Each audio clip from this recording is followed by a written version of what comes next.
Alright, I apologize in advance if I start screaming and swearing a lot in this review, but Ultima VIII fucking blows! It's one of the most rushed, poorly designed abominations of a so-called RPG to ever blight the planet. The ruination of what was once a great gaming franchise.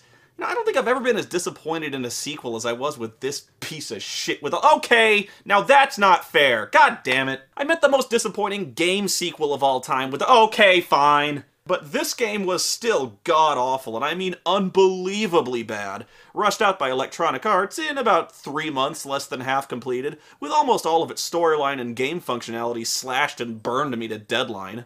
The result of all this is a sluggish, virtually non-existent storyline combined with almost completely crippled, useless fucking gameplay and numerous game-breaker bugs. For instance, several maps are incomplete. Several quests are incomplete. Conversations with important characters are incomplete, and there's a romance subplot that's also incomplete. And of course, the platforming. Oh god! The platforming. Basically, the way the game was shipped, it was unplayable.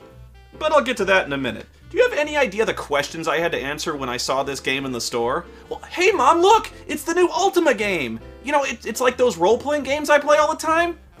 No, Mom. Role-playing games are not satanic. How many times do I have to— Whoa!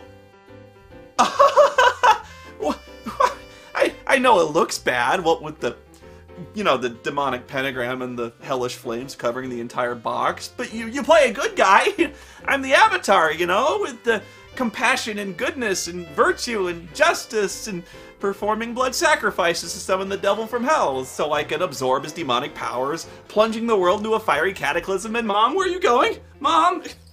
Wait, you can't leave me in here like this! Mom, it's just a game! I'm not a Satanist! I'm not a Satanist, I swear! Mom! Mom! Well, Avatar. You have managed to thwart me once again. Alright, so after you save all of Britannia by restoring the cosmic serpents of balance, order, and chaos to their rightful place in the ethereal plane, the Guardian takes this opportunity, since you're sort of cosmically adrift, and abducts you. We do have a score to settle. Can't help you, Avatar. Sorry, we're really busy, but good luck with that. You have been a thorn in my side for far too long, Avatar. He tells you he's exiling you to a world he's already conquered into his dominion called Pagan, where there's no hope of escape and nobody's even heard of the Avatar.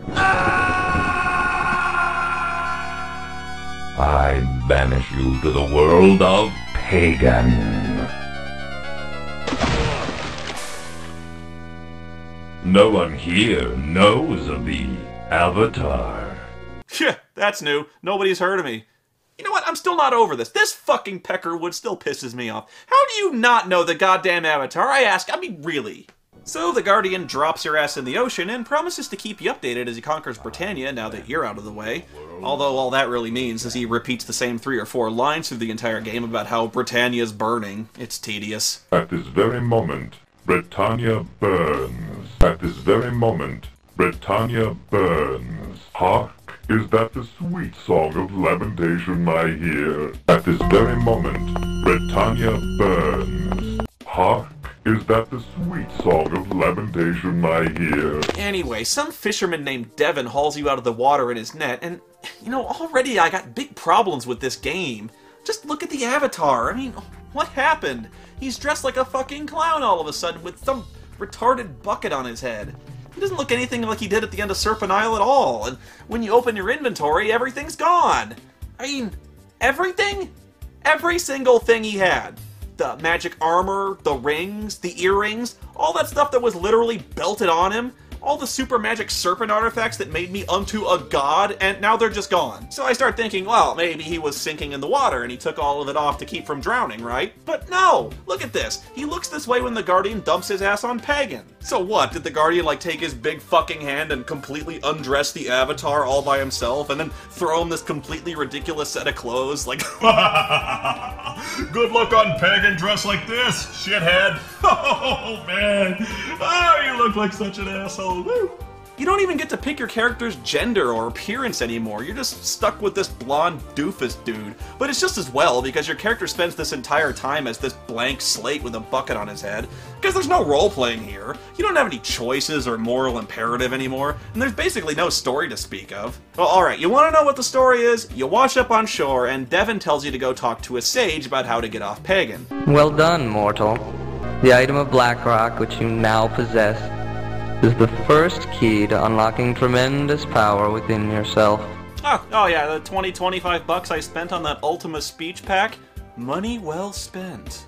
The sage tells you the only way off is to kill the 4 titans of the elements who rule Pagan and absorb their powers to become a titan yourself. Basically a god of all 4 elements. Beyond earth, water, air, and fire, there is another element. A 5th element. The 5th element? No! Lilu Dallas Multipass. And that's seriously it. You go to a rock level, a fire level, a water level, and a wind level. You get an artifact in each one that allows you to kill the Titan, and then you build the Blackrock Gate and win. And, you know, while that might sound interesting, like, oh, we're exploring cool, weird alien environments, yeah, believe me, it's not. Because every goddamn level looks the exact fucking same. Dark, gray, monochrome caves. Everywhere you go, it's a gray cave. Or a gray tunnel, gray caves, gray halls. Every fucking thing in this game is gray. Half the time, I doubt you'd even be able to tell if you're indoors or outdoors. I mean, can you guess what element this place is? It's fire. Yeah, obviously, right? What about this one? Can you guess? Wind. It's just also featureless and gray and boring and gray, and there's no landmarks or points of reference, and everywhere looks the same no matter where you are. And it doesn't help that 90% of the fucking enemies in this game are zombies and ghosts no matter where you go. There's nothing that distinguishes one place from another in this fucking game because there's nothing but gray and zombies. Oh, well, okay, sorry, I forgot about the mushrooms. Pagan is full of giant fucking mushrooms. I guess because there's never any sunlight on Pagan, or something. Although there are trees as well, so hell if I know. This place should be called the Mushroom Kingdom instead of Pagan. I think all the mushrooms are mainly so they can justify having these frigging fucking red mushrooms everywhere, which explode in a fireball whenever you step on them. Because, you know, in a game with awful, barely working controls, why not fill your dungeons with lethal mushroom minefields? You will jump into these fucking things so many goddamn times, and trying to avoid them would be bullshit even if the controls weren't absolute garbage, which they are. Oh, but that's not even close to being the worst of it. You know what blows you up even more than the fucking mushrooms? The treasure chests. Every shit-sucking treasure chest in this game is apparently trapped with a fucking hand grenade or something, because every fucking one of them explodes and fucking kills you whenever you fucking open one. I mean, who does this? The guards in the city trap their own chests with bombs? Okay, I'll give you that one, but I could go to a farmer's house, and apparently he traps his chest with a fucking claymore too. Do they just sell exploding fucking treasure chests at the general store and everyone's got one? Wouldn't you want one that doesn't burn your fucking house down when it goes off? Oh, but get a load of this. Even if you've got the mother-humping key, the chest still explodes. What kind of sense does that make? I mean, this blows my mind. How is anyone supposed to open these fucking things? Fuck! You know, it'd really be great if this game allowed you to, I don't know, create a character that might have the ability to disarm traps on his own. Just like, what game? Every other Ultima game before this? Like, imagine if this happened in The Legend of Zelda, where every fucking chest just detonated when you touched them. Like, even the one in your house, just BAM! Fuck you! And when you're playing Ultima 8, you don't know that every single chest explodes. You keep thinking, like, you're just unlucky, or, like, they can't all be trapped, right?